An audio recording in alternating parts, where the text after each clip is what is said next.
எனக்கு ஒன்னும் புரியல. எலெக்ஷன்ல நிக்கணுமா வேணாமா? நீ தான் நிக்க போற. எவ்வளவு பணம் வேணாலும் எடுத்துக்க, ஒரு ஓட்டு விடக்கூடாது. மொத்தம் மும்பைய வாங்கிடு. இந்த தடவையும் மேயர் நீதான். புரிஞ்சுதா? அவங்க கிட்ட பணம் இருக்கு, நம்ம கிட்ட பணம் இல்ல. எப்படி 2 நாள்ல எலெக்ஷன், என்ன பண்ண போற? அவங்களுக்கு பணம் எங்க இருந்து வருது? டெல்லியில இருந்து வருது. எப்போ வருது? நாளை காலையில. யார்கிட்ட வரும்? மேயருக்கு நம்பிக்கையானவங்க 10 பேர், அவங்க கிட்ட தான் வரும். அவங்க தான் பிரிச்சு கொடுப்பாங்க. அவங்க பணத்தை கொடுக்கறதுக்கு முன்னாடி அவங்க மேல ரெய்டு நடக்கும். Income tax.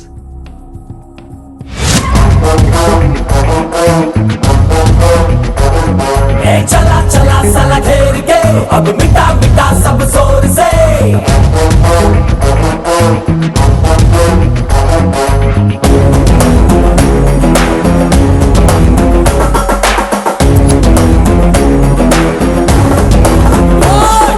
चला चला साला घेर के अब मिटा मिटा सब जोर से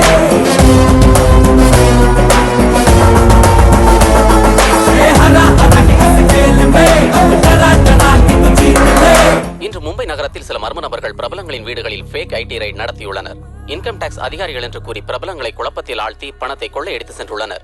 அவை அனைத்தும் கருப்பு பணம் என்பதால் எவரும் புகார் தெரிவிக்கவில்லை. தோராயமாக அந்த பணம் 100 கோடியிலிருந்து 200 கோடி வரை இருக்கலாம் என்பது தகவல்.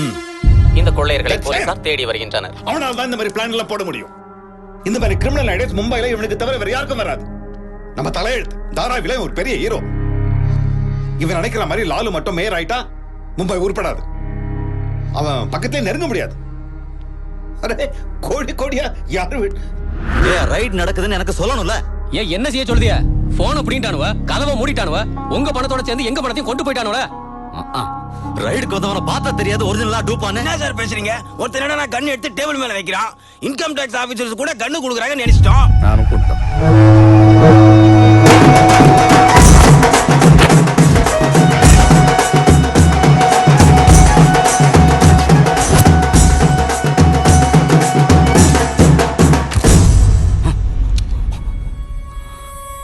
பவர்ல இருந்து கூட மேயர் பதவியை காப்பாத்திக்க முடியாம போயிடுச்சு. மனம் போகுது. இப்படி அவனை வளர விட்டா சூர்யா பயங்கர பேரு மும்பைல டபுள் ட்ரிபிள் ஆயிடும். மும்பை நம்ம கைய விட்டே போயிடும்.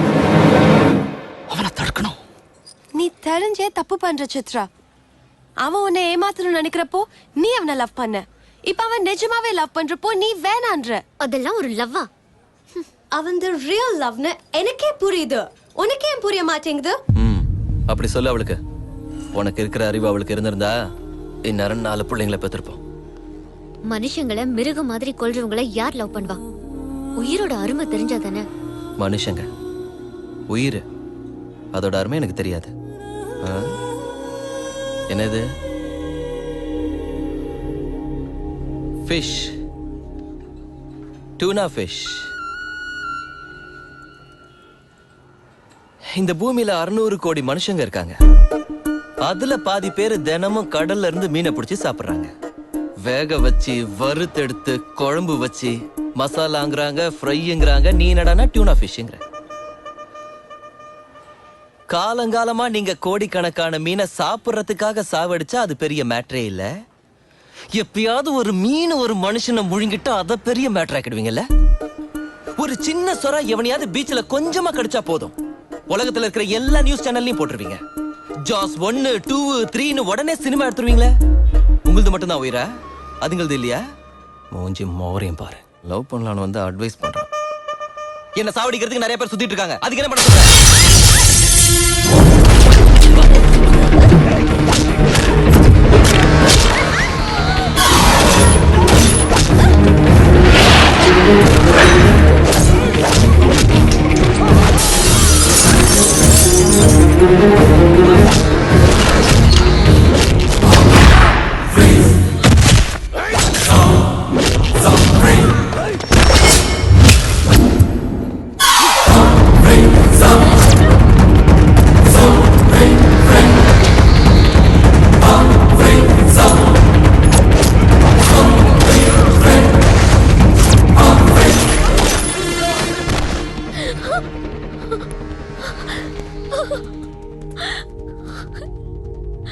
இன்னொரு ஜென்மம் இருந்தா மனுஷனா மட்டும் பிறக்க மாட்டேன்.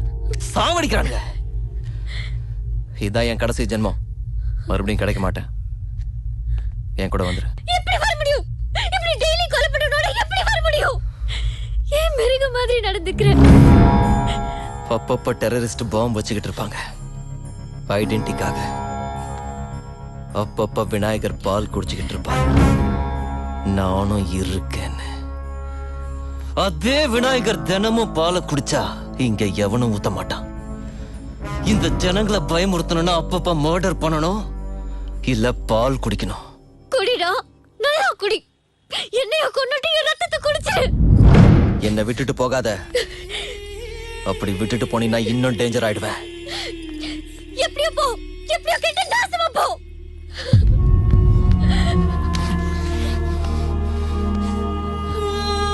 நீயும் உங்க அப்பனை சேர்ந்து என்ன டார்ச்சர் பண்றீங்கடி. மூஞ்சி மோரையும் பாரு.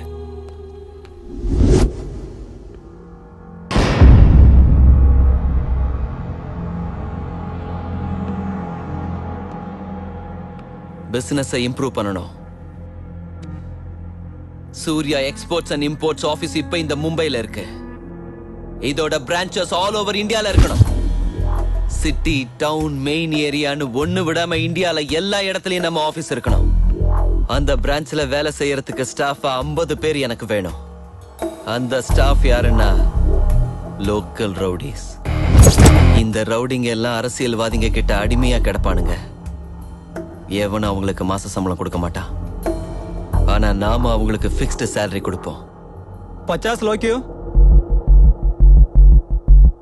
ஜஸ்ட் இமேஜின் 50 பேர் ஒன்னா நடந்து வந்தா எப்படி இருக்கும்?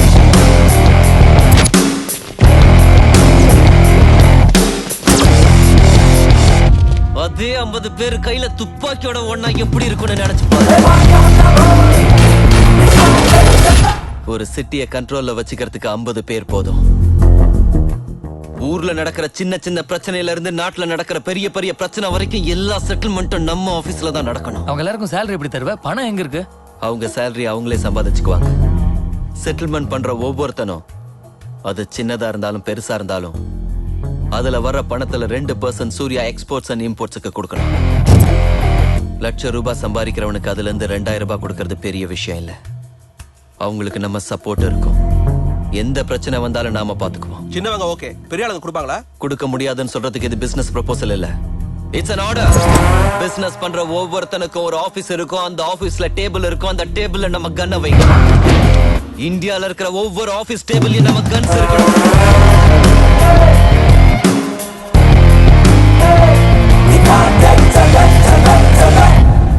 Guns don't need agreements. கட்டியே தீரணும். எவன் எந்த கான்ட்ராக்ட் எடுத்தாலும், எந்த ஃபண்ட் ரிலீஸ் ஆனாலும் நமக்கு 2% கட்டியே தீரணும். Service tax, sales tax, income tax மாதிரி இந்த சூர்யா டாக்ஸ் ஜனங்களுக்கு பழக்கமாயிடணும்.